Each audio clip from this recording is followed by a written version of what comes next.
चर्चा का विषय है कान्हा और हनुमान। गोस्वामी जी ने हनुमान बाहुक बहुत अच्छा ग्रंथ है, तुलसीदास जी महाराज का बहुत अच्छा ग्रंथ है। अभी 1 महीने पहले हमारे विद्यार्थी जानते हैं, सहसा मुझको दाहिने हाथ में बहुत पीड़ा हो गई थी, बहुत पीड़ा हो गई थी, बड़ी औषधियां की, ठीक नहीं हुआ। तो मुझे ध्यान में करे रे हनुमान बाहुक का प्रयोग करूं। मैं शपथ पूर्वक कह रहा हूं, मैंने हनुमान बाहुक का 11 बार पाठ किया और हमारे हाथ की पीड़ा छूमंतरियां न जाने कहां चली गई।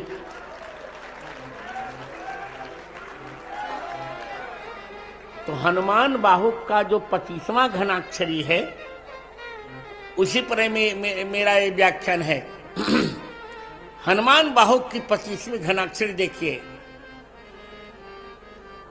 करम कराल कंस भूमि पाल के भरोसे,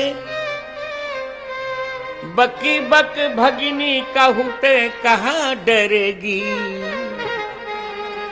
बड़ी विकराल बाल घातिनी न जाति कही, बाहुबल बालक छबीले छोटे छरेगी। आई है बनाई विष आप ही विचारी देखो, पाप जाई सबको गुनी के पाले पड़ेगी। आगे पूतना पिशाचिनी जो कपि कान्ह तुलसी की, बाह पीर महावीर तेरे मारे मरेगी। यहां गोस्वामी जी ने हनुमान जी को भगवान कृष्ण से उपमित किया। पूतना पिशाचिनी जो, कर्म को कंस कहा, पूतना को बाहु पीड़ा को पूतना कहा, और हनुमान जी को श्री कृष्ण कह दिया कि जैसे पूतना को कन्हैया जी ने मारा था, उसी प्रकार हनुमान जी आप मेरी बाहु की पीड़ा को मार डालिए, समाप्त कर दीजिए।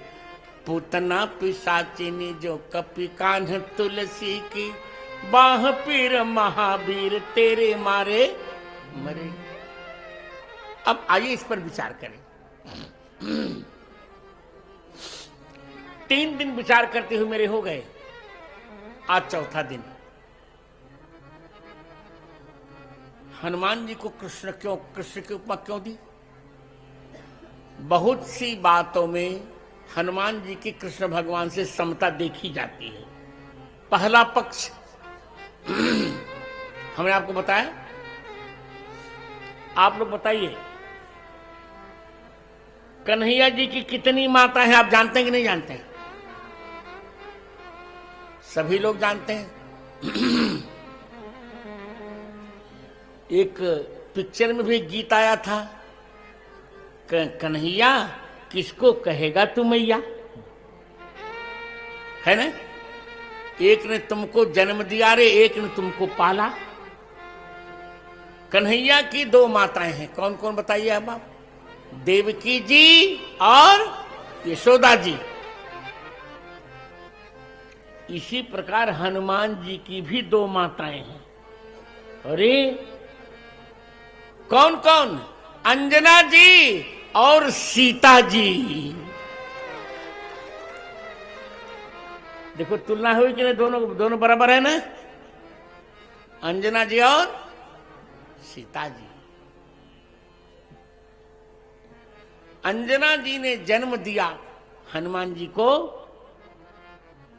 और सीता जी ने वास्तव में हनुमान जी को पाला। अंजना जी से जब कहा कि भूख लगी है, तो अंजना ने कहा मैं फल नहीं दूंगी।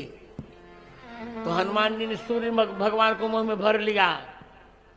और जब सीता जी से कहा, सुंदरकांड का वह प्रकरण कितना प्यारा है, और है भी बहुत प्यारा सुंदरकांड। मैं तो कहूंगा सबको रामचरितमानस जी का सुंदरकांड पढ़ना चाहिए। तिवारी जी, शिव कुमार शास्त्री जी जो बहुत बड़े वैयाकरण हुए 20वीं शताब्दी में, उस सुंदरकांड का पाठ अनुलोम विलोम दोनों करते थे।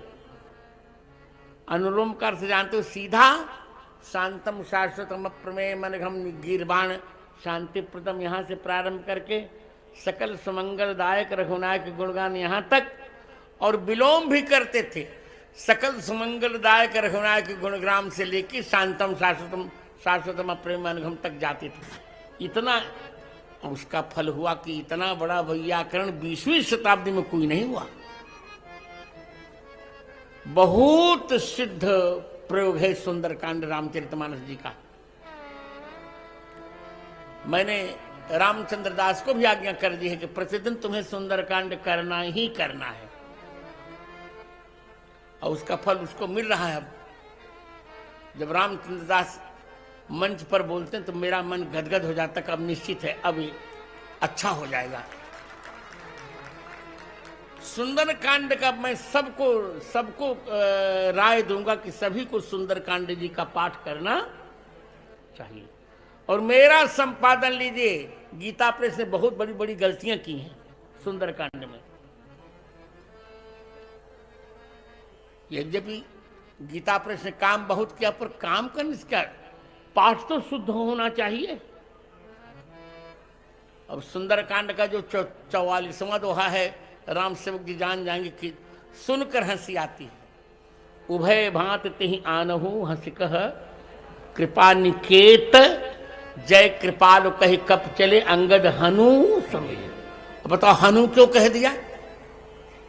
वैयाकरण लोग जान जाएंगे कि ये एक पद है, मतुप प्रत्यय के कारण ये अखंड पद है, ये है कि नहीं? तो हनुमान है तो हनुमान को हनु क्यों? क्या हनुमान जी तुलसीदास जी महाराज के नौकर थे क्या? मैं बहुत चिंतित था इस पाठ पर कि तुलसीदास जी महाराज जैसा सिद्ध कभी ऐसी गलती नहीं कर सकता। तो मैंने इसकी गुजरात की एक पुरानी प्रति देखी सुंदरकांड की, वहां इसके विरुद्ध पाठ लिखा था, उभय भांति तिहि आनहु हंसिकह कृपा निधान, जय कृपालु कहि कप चले अंगदादि हनुमान। ये पाठ मिला तो मुझे बहुत प्रसन्नता। ये देखो ये पाठ है, उसी को मैंने अपने पाठ में ले लिया। आपको एक पाठ और बताऊं, किष्किंधा कांड के 23वें दोहे में जब हनुमान जी को रामचंद्र जी भगवान मुद्रिका दे रहे हैं, तो गीता प्रेस ने पाठ छापा है, बहु प्रकार सीत ही समुझायहु, कही बल बिरह बेगी तुम आयो। अर्थात सीता जो को तुम समझाना, उनको बल और बिरह कहना। अब सामान्य व्यक्ति भी सोच सकता है कि हनुमान जी ब्रह्मचारी हैं और राम जी के पुत्र भी हैं, तो क्या कोई पिता अपने पुत्र से अपनी और अपनी पत्नी के बीच के विरह की बातें करेगा? क्या ये मर्यादा नहीं टूटी? जबकि नियम ये है कि बहुतों ने श्री राम कथा लिखी है, पर जैसी मर्यादा तुलसीदास जी महाराज ने निभाई ऐसी किसी ने निभाई नहीं। हमारे शरीर के बाबा, जिनको यहां दादा कहते हैं, पितामह से पिता के पिता, साकेतवासी पंडित सूर्यबली मिश्र जी एक छंद पढ़ा करते थे। वो कहते थे, बहुत अच्छा कहते थे सूर अनेक, सूर अनेक फिरे कण मागत, पैवह सूर सा स्वाद कहाँ। हजारों दृष्टिहीन फिरते हैं पर सूर जैसा स्वाद है क्या? बहु झांझ मजीरे बजाती फिरे, बहुत सी महिलाएं झांझ मजीरा बजाती हैं, पर मतवाली पे मीरा सी याद कहाँ।